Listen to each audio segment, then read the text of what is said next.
Canada's Second World War veterans are in the Netherlands today, as they have been all week, receiving the gratitude of a nation. The Dutch are marking VE Day, kicking off commemorations with a parade honoring Canadian soldiers from the Second World War.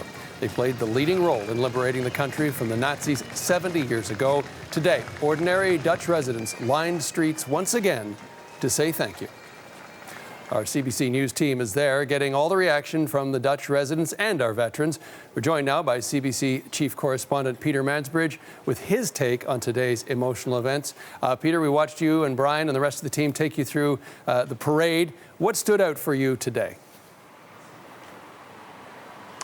Well, you know, John, it's a remarkable day. I've done these every 5 years since 1995, and each time you think, will they really top it the next time? Are they really going to keep coming? Will the Dutch really never forget?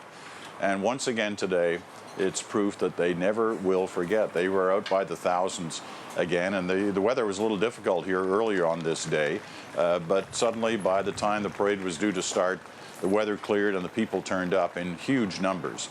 Now, the veterans, as we call them, the liberators, as the Dutch call them, are into their 90s now. These guys are not young and chipper, but they felt like it today. I saw some of them at breakfast before the events unfolded, and they were so excited to be once again on the streets that they'd liberated 70 years ago. They talked about what it was like then and how the Dutch came out and were throwing flowers to them and were being hugged by the women. And here again today, the same kind of things were happening of people of all ages, and I guess that was the thing that really stands out to you. The secret for the Dutch is to ensure that people never forget, and to do that, generation after generation have to hand down the stories. And on days like this, and this may be the last one, where the actual liberators, veterans are back here, that they get a chance to see them and touch them. And that's exactly what happened. People of all ages, they were elderly and the very young. They were here and they responded in a very special Dutch way. Peter, you spoke about covering other ceremonies like this in the past. Did you get a sense, because of the age of the veterans, because they're moving into history themselves, that today's ceremony had some more poignancy or energy behind it? I think it was the thing that a lot of people were thinking about, including the veterans. You know, a couple of them told me last night, this is going to be my last one, and I can be able to do another one. You know, I'm 93, and I can't imagine being here at 98. And the Dutch themselves had said this was going to be the last official parade through Apeldoorn. They've taken place every 5 years since 1985. And that this would be the last one. It's kind of hard to imagine, if there are still veterans who want to come here on the 75th, that there won't be some kind of a special event. But I think for most people here today, they had the recognition that for a lot of these guys, and there were about 100 of them here from Canada today, that it probably is their last trip to Apeldoorn. And they wanted to be here to make sure that they were remembered and that the Dutch don't forget. Peter, I've been lucky enough to attend, for example, the ceremony about 30 years ago at Arnhem and the bridge too far there.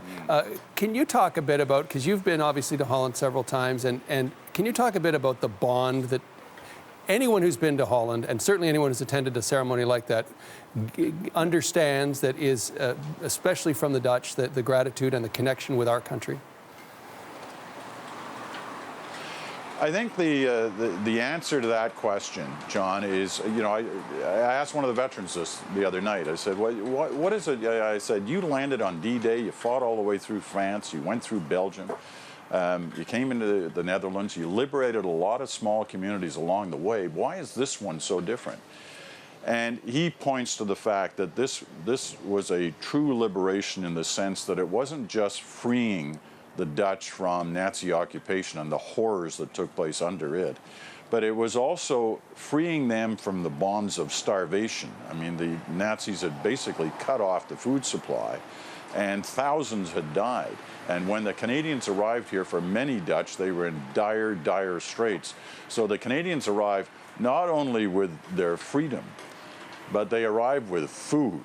and the opportunity for them to, stay alive. And thousands of lives. I mean, it was estimated that more than 3 million would have died from starvation if the war had gone another month or two in the spring of 1945. The Canadians' arrival ensured that didn't happen. So you have that kind of double bond between the Dutch and the Canadians. And then the Canadians were part of the force that stayed here in the Netherlands for a year after the end of the war to help them rebuild. So it's a special bond, one that clearly neither side has ever forgotten.